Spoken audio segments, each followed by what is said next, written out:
Alright, hey everybody, welcome to another episode of Dual Wellness, the show. Why do you always Dual Wellness? Dual? Alright. Episode of Dual Wellness with Max and Camille, mother and her son, 5623, a show where we talk about physical health, mental health, any health, all of it. All the health. We've got it. All the health. We know everything. No, good gosh. No, we so don't know everything. Not experts, we're not doctors, we're not nutritionists, we're not anything. Are we cool? We are pretty cool. I think so. I would say we're pretty cool. I like me. I like me too. Aw. So, anyways, Max got me distracted. I couldn't remember what we were doing. So, Max and I have had, today is January 1st. Happy New Year, everyone! Happy New Year. Happy New Year. Today is January 1st. We have had a discombobulated day. Max came over to record. Stop yawning. Stop yawning. Max came over to record, and it was one error after another, and we ended up kind of just we spent the Many afternoon hours. together. Yeah, We spent a lot nice. of time together. Yeah, we went to the grocery store. We did.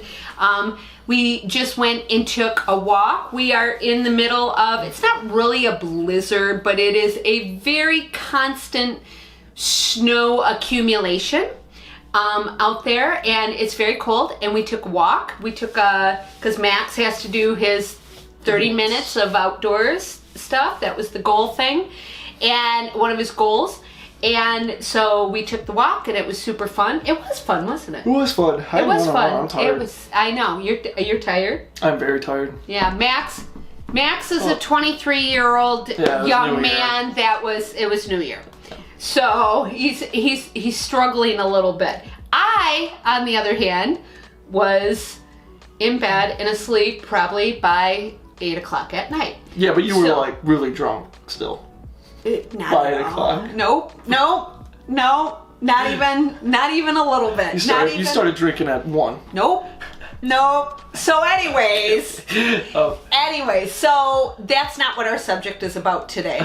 What our subject is about today is we wanted to discuss some, Max was talking about anxiety.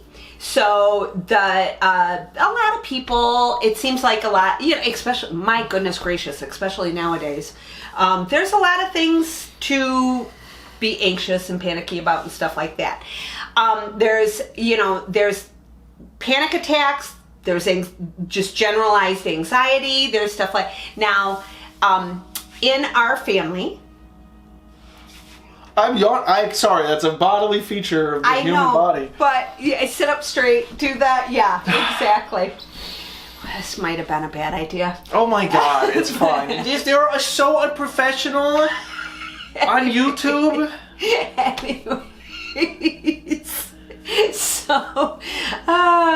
Anyways, anxiety. Yeah. Got a little bit of it, Mom? Yeah. I do not struggle with anxiety. I don't have panic. But there is that our family does have situations where, the majority of people. I'll be yawning. Okay. Everything. So Max wanted to talk about, because Max is really, in the last probably year, right? You've really worked on a lot. Well, yeah. So we talked about this a little bit here and there. I only made a full episode on it. But I don't think we did. I don't know. We didn't. But yeah, when I got out of high school, and I think it's the case for a lot of people, especially nowadays, you get out of high school and there's so many options, and a lot of those options don't feel like they're going to go anywhere, and you just are very lost and confused. They pat you on your back and say, all right, enjoy. Go figure it out. Well, and not only that, you have just spent 17 years of your life, well, 12 years of your life. With structure and working towards the goal of graduation. Yeah. And then you graduate, and then what? Yeah. Or college. Maybe college. Yeah, but that's... Maybe a job. Yeah, exactly. Yeah. I think that overloads a lot of people, and then at the same time, it's at a point in your life where your brain has developed to a point where you're thinking about a lot of other things as well. There's a lot of existentialism involved in that age and stuff like that, and it's a lot. So late teens, early 20s. Yeah, it's a very stressful, anxiety-inducing time for a lot of people, and it was for me as well, for sure. I had very severe anxiety to the point where I was literally like, I mean, I couldn't sleep at nights. I could not. I would stay up all night. So we did discuss that. On our sleep. Yeah. It was like I was getting to the point where I was having like constant anxiety attacks about just completely. Now, okay, so let's stop a minute. So when you say this is what I'm always curious about. Panic or anxiety? When you say that you have anxiety attacks or panic attacks. I didn't have panic attacks. I had anxiety attacks. Okay, so describe how you felt. Yeah, it's different. I think it is. There's a panic attack and then there's an anxiety attack. When I had anxiety, I would never get the physical feeling of like I'm gonna die. Of like my heart stopped, like my heart is like pumping so fast. It feels like everything is like slowing down around me. And a lot of people say that they get like the whoosh. Yeah, I would never get that where I'm like gonna pass out or anything. Okay, I wouldn't get that. That's panic attacks. Right. An anxiety attack for me was where I would get into a mental loop of like, wow, everything is terrible. Like this is going to go wrong because of this, and this. If I get in my car right now, I'm going to get in a car accident, and then this is going to happen, and I'm, oh wow, or the what ifs. What ifs. I get into mental loops about what ifs, and I would get into existential dread loops in my mind of just like worrying about and thinking about things that were so incomprehensible to me that it would just. No matter how much I thought about it, I would never get a solution to it, and it would make. When do you feel like it was? When do you feel like it was? When do you feel like it was the worst? Was at night? At night. Yeah, when you're trying to sleep, because you're trying to sleep, you're trying to relax, and then you recede into your own mind. You're completely alone with your own brain and your own like thoughts, and you can definitely. That's the point of sleeping, is letting go and relaxing, and when that's when your brain processes. Yes, things. And it's very hard to let go when you are anxious about everything that's happening around you. Every little noise is something to be afraid of or anxious about or to overthink. You can't sleep, you can't let go, you can't float off. You're as grounded as possible. You're obsessed with. So how long do you feel like this went on? I don't know, for like a year. It was really bad. Like pretty severely for like a year or so. Okay. Do you feel like it, that year after high school, and then it built up and it built up. It probably, because I think when I was like 19, 20. That's what I was going to say. Yep. That was when. Yeah, that was definitely the worst time for it. Absolutely. I didn't really like where I was at my job. I didn't feel like my life was going anywhere. I had severe like existential dread. It wasn't fun. So how do you feel that? So was there an event or something that you were able to do? Do you remember in a specific event? Yeah, but it wasn't an exactly specific event. It was more so. It was a decision on my part. Conscious decision. Yes, a very conscious decision that this is not working. This is not working. This is not sustainable. I cannot do this. When you say this is not working, I can't. Did you mean your job? Did you mean your? I started to realize things that most things have a reason. There's a cause and effect behind most things, and if I apply that knowledge, but what made you? Was this just an idea that popped into your head? Or yes, did you it just popped into my head. It was just like I heard something somewhere from some YouTube video about like stoicism and everything like that, and I was like, "This is pretty cool," but I didn't really like get into it too much. Right. It was more so I was applying philosophies from things that I had read and over time, and I started to look at them in a different light, and I would apply that to. I decided I like those things for a reason. Why do I keep going back to these things? You were Why? seeking out answers. Yes. I think that you exactly. sought out answers to. You didn't just stay in that area. Yes, I realized I like the things that I like for a reason, and there's a reason why my body and my mind are constantly like firing on all cylinders. They're why they're anxious about these things and stuff like that. I just consciously decided, well, that would make sense. Like one day I just figured out, I was like, yeah, that makes sense why I feel this way. I don't know. And I guess if you're looking for how my brain got to that point or something, it's probably, honestly, you know what it probably was? I think it was. This might sound silly, but it worked for me. Like Watchmen, the graphic novel Watchmen. I read Watchmen again. There's nothing wrong with that. Yeah, and I read that, and I was just thinking about all the characters in Watchmen and how dedicated they are to their philosophies and how they all represent a different mindset.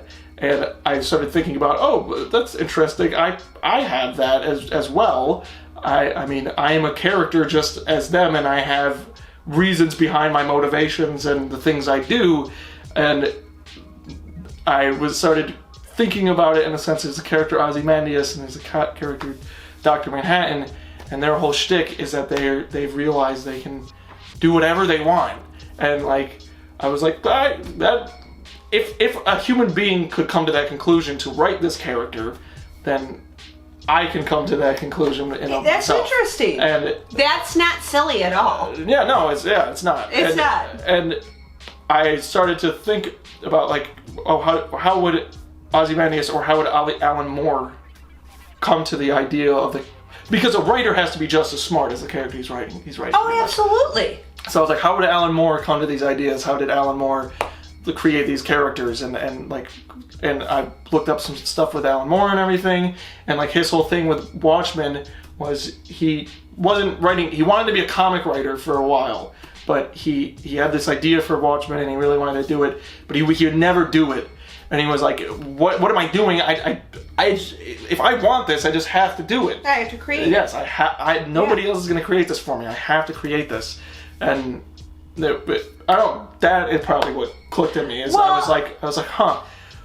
I can apply that knowledge. There's a reason why I read that, why it's clicking with me now, and I can apply this knowledge to my situation. Yep. So that clicked, and then I started to apply that knowledge to everything else that I liked in my life, and I started taking pieces of information from things that I liked, and there's like a thing with Sherlock Holmes. Mm-hmm. Where it's like everything in his room or house or whatever is very, very specifically applies to him. Yes. And it all has meaning. Yeah, it all has and someone else would walk in and just see clutter. Yeah. But it is all yes. Yeah, and I started to think about my mind and the things I like in that manner, and it allowed me to, when I would start to get severely anxious at night or when I was alone, it allowed me to analyze that anxiety and understand why I was feeling So that's really interesting. So you're not saying that your goal was, I need to stop this. No, it was to understand. Yeah, it was more to feel it. Why am I feeling? Why am I feeling this? Questioning. Go into it. Yeah. And so what I would. That's a lot of people are scared of that. Yeah, it is scary, but that's what happened. Scary, yeah. But that was my thought process. What's more scary, staying up all night, every night for the rest of my life, and constantly like laying in anxiety and being afraid of living, or being pretty afraid for a little while. Yeah. And putting in the effort to. Well, it's being, a lot of it is this is what I believe. And, I mean, obviously, Max and I are not therapists. We're not professionals. We're not. No, yeah, this is just what happened to me. That's just how if it helps somebody else, then hopefully. If this video is somebody's version of Watchmen or something like that, that would be cool. That's true. But what I was going to say is that what you did is you sat with your feelings. Yeah, you allowed your feelings to happen. You allowed your Yes. feelings to, and that is hard. It is That is hard. really, really hard to. I mean, anybody can sit with their feelings when they're happy, when they're excited, with the good and positive and wonderful feelings. And, yeah, of course you want to go to that every time. you do want to go, and everybody loves that, but it's the dark feelings that are harder to. It is it's the anxiety, it's the sadness, it's the fear, it's the grief. But that's part of you. That's part of you, and to deny that is denying yourself. You're denying your own existence. It is absolutely part of life. It's hard. Yeah. It's very, very, very hard. So is there anything that you've done recently? Like, I would say in the last year. Well, I developed like a very specific thought process that really helped me whenever I would have those feelings. And because it's not easy to go into that, and it wasn't like I just was like, yeah, let's do it. Woo! I'm just gonna dive into all my anxious feelings at once, and I had to develop like a technique in my mind of how to do it. To do it safely. Battery's dying already. Wow. To do it safely, but so I'll hurry this up. How I did that is I created a safe environment in my mind, a physical representation, an imaginary world within my. If that sounds weird, whatever. But what I did is I created like a dinner table, where I was like cooking. I cooked the dinner. I was sitting at the main chair. It was in my house and everything like that. And then when I would have anxiety, I physically represented that as like somebody I invited over for dinner, and I would invite them in. And have a conversation. I would with invite them in and like give them my food, share my house and my hospitality and everything like that. And I would sit down and say, hey, what's up? What's your deal? And have a conversation with them. And they would allow them to explain it. I would say, well, thank you for joining me for dinner and goodbye. And then the next person would come in and I would do that. Or I imagine myself on a park bench with them, and I went and I sat down at a park bench with them and spoke with them. I like that. I like that. That is actually, a very. Sitting with your feelings. Literally, is one thing. quite literally sitting with them and discussing in your it with imagination, them and then accepting it and understanding why they're there. It allows you to have empathy for yourself, and yes, it's very nice. So that is yes. Yeah. Having empathy for others is one thing. Having empathy for that side of yourself, that is. Yeah. It's there. Well, it's welcoming real. them, and yeah. You wouldn't want to be denied, would you? So don't deny. I like that. So I like that. So I hope this helps. I hope this helps someone. It's kind of deep. It's kind of weird. It's kind of, but it's all what valid. happened. Yeah, it's what happened. It's the truth. I like that conversation. I like that side of you. Thank I you. like that. Yeah, that's very interesting. So this is about to die, and we only have a minute left on the SD we have card. a minute left. We're gonna quick do this. Like, subscribe. Thank you very much ring for the bell, watching. comment. We do all that appreciate stuff. everybody, and we look forward to exciting new year of dual wellness. We did great today. We did. Nice. Bye everybody.